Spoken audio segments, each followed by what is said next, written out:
Welcome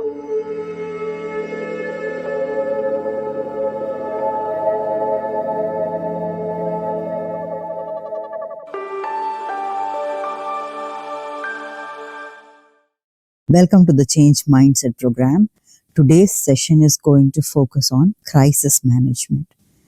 The story that we are going to take is not just going to run through this entire session, it's also going to go forward for the upcoming sessions on decision making and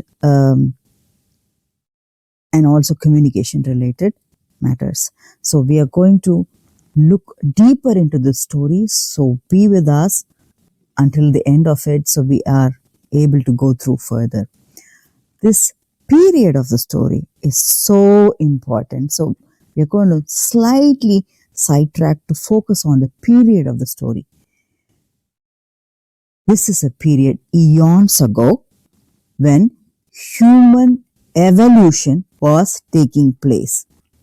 What is that?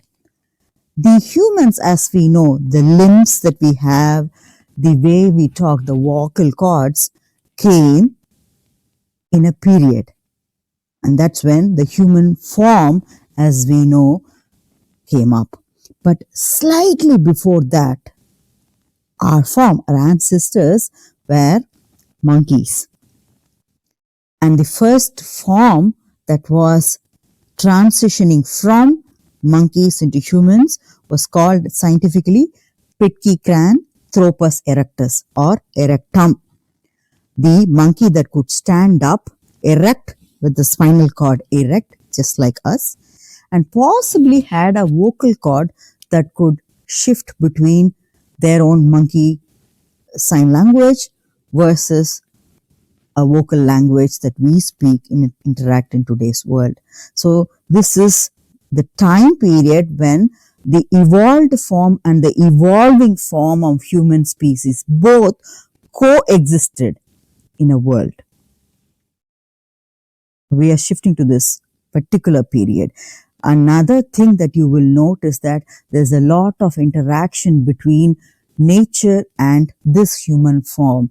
So there were different languages spoken which possibly do not exist in today's world. With this context, let's enter into the story.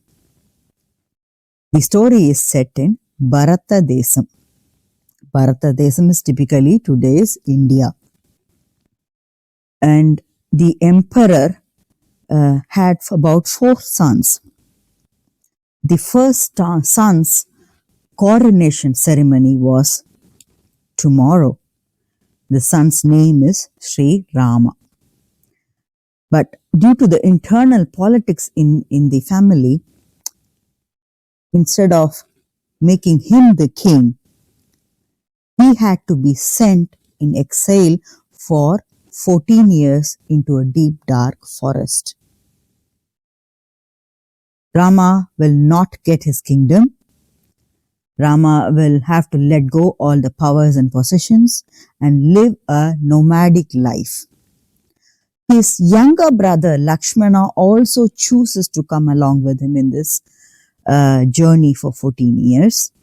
He cannot let go of his brother, so he decides to be by his side. And together with Rama, his beautiful princess wife, Lady Sita, also takes along. So these 3 people are in a state of crisis for destined for 14 years. They have moved from their kingdom, palaces, royal lives into an unknown forest, deep dark forest, and have figured out a way to live nomadic lives for many, many years. In a way, they have gotten accustomed, let's say, to this lifestyle. 13 years go by. We are nearly there to the deadline. So just one more year, if they put up with this, he'll come back and he's going to be the king of Bharata Desam, the whole of India. Just one more year. Suddenly on one fine day,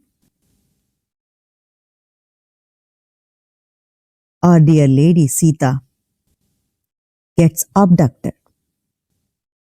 Well, in those days, I think even in today's world, any war or discomfort between countries, neighborhood, and such, the first challenge is that the first scapegoat is always a woman or the children of the family that get abducted. And so was the case even eons ago. So she was abducted. It's a huge empire, Bharatadesam. So we don't know who exactly is the abductor yet. Rama is in a state of despair. Through an bird that was also dying in the process of this abduction, trying to defend Sita, he gets to know the person somebody tried to abduct, but he doesn't fully know the picture of who that is. Is that a bigger king? Is which country or direction is he coming from? A lot of parameters weren't so sure for him. He was very close to becoming the king. Right now, he is not the king, though he has a huge resource of army. He is not supposed to leverage that army to find out where his wife is gone. The worst case scenario, we don't even know whether she is alive or not. Let's now take a pause and just think of the mindset of Sri Rama, his younger brother Lakshmana, who is also in the forest along with them, but couldn't help. What's going on in the mind of Sita, Lady Sita, if at all she is alive? What are your thoughts?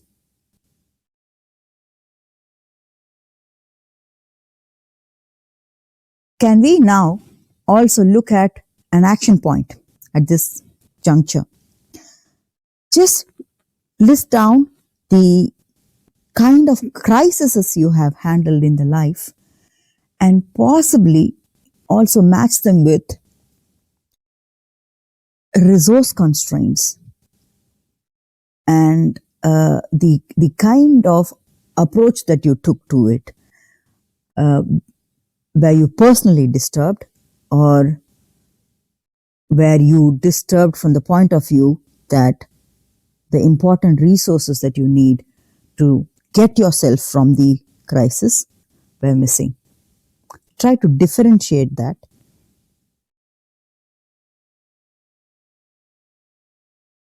Let's now go back to the storyline. Sri Rama is depressed.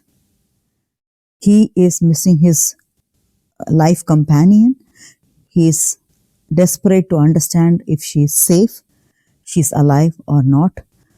But he has to now act from the point of view of someone who has to figure out where his wife is, use his brain efficiently. And the resource that he has is his own brain, nothing else. So this is the time, and where exactly are Rama and Lakshmana now? They are still in the forest zone, the 13th year, isn't it? They're still in the forest. So what are the kind of options we have? We don't have the army, we don't have the human force, but we have the half human, half monkey groups also roaming around. And he makes friends with such a monkey king, Sugriva. So these monkeys were also having their own kingdoms and their own spaces in the world at that point in time, and they were communicating in different languages, ability to communicate with nature and animals whenever they needed to, and also switch the vocal cords to communicate with humans as well. So in this group, Sugriva was the king, and he was in despair because he had lost a battle with his own brother. He needed to get back his kingdom. He had a resource, but he was lacking strategy. Rama is amazing and it's well trained king to be king, isn't it? So he's well trained in strategy. Here we go. We could work together. I can give you the strategic point so that you can win your war. Will you give me your resources to help me find my wife? That's the deal. Rama fulfills his deal by giving good strategies, telling him how to win the war, and gaining back Sugriva's kingdom. So the monkeys and the monkey king are totally happy. Now it's a turn for the monkeys to return the favor of Sri Rama. So as agreed, Sugriva deploys his resources to Sri Rama. We'll make a stop here. I would like to understand your reflections on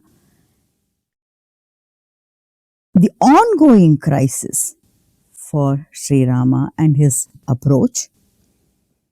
Also reflect on your own crisis situations that you have listed down. How many of them are ongoing or repetitive in nature, are lasting for a longer period of time, and what is your approach to it? Now let's come back to the story. So at this point, there is a close interaction between Monkey King and his team and Sri Rama. So now they're putting their brains together to work on Operation Find Sita. Sita, the abduction, we missed that storyline. What really happened during the abduction? She was aware, fully aware that she's getting abducted. She tried her best because she's also not someone else. She is a strong queen. To be queen, well trained in defense mechanisms, she did her best until the last minute. You know how the abduction happened? To our surprise, thanks to Wright brothers, we have flying mechanisms today that we use flights to travel to long places. But way back, eons ago, there existed something called Pushpaka Vimana. That is those days aircraft. So the abductor took the victim, Sita, in his Pushpaka Vimana and lifted it and traveled. While in the process of abduction, she knew that she had to send a message still somehow to her husband. And you know what she did? She tried to use whatever she had. If she had, for example, a couple of bangles, she took off one bangle. And if she had a couple of earrings, she took off one earring only and threw it on the deep forest so that some animal will pick up and someday the message will go. What is the message that will go? She was fully aware, alive, and conscious while being in the process of abducted. And another thing was the direction from where things were falling. So this is an open aircraft. That's something very interesting. Maybe the height of the aircraft wasn't that height that we travel nowadays in flights. So open aircraft, she was able to throw things away onto the ground. She was also making some shouting so that, help or something so that people could understand that there is a woman being abducted and this is the direction of the flight. That is enough information to work with, at least to start with, for the monkeys, because those were the monkeys that saw a woman being abducted and they did not know what was happening, but the woman threw something. Bangles and earrings, okay, how could it be different? Well, she's royalty.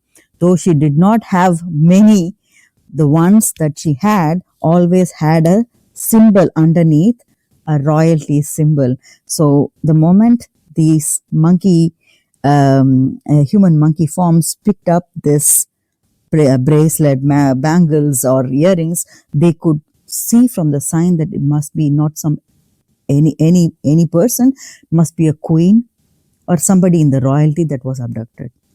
So that was enough for them also to share with Rama. So now we have some inputs. She is alive, she is fighting her fight, and now we need to find her as soon as possible.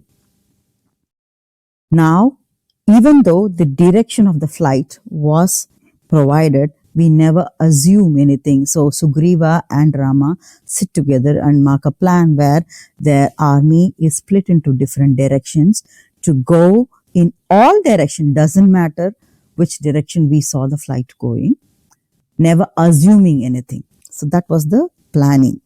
The next thing that was happening also was to send some special resources to the southern or eastern area, because that was something very important. We could get a little more information of who is going to be, depending upon who is the resource. So there were some of the monkeys that were sent on that direction as well, especially a good team was sent there. That team went around in the forest, deep dark forest for a while, all the south zone possibly covering, but they were totally tired. They weren't able to get anywhere. They had the hope first because, the direction of the flight, and they have seen it. This was also the members that physically saw the abduction happening without understanding what it was then. So they had an inkling that they will be the ones cracking it, but they couldn't.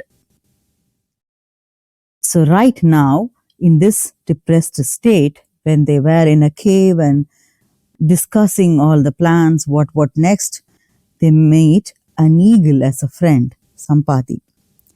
Sampati listens to their story and communicates with them and says, you know what, my specialty is that I could look for a longer distance. I have a big picture understanding. Yeah. So I can fly high and help you with this. So he does fly high. And he is able to see certain things. Yeah.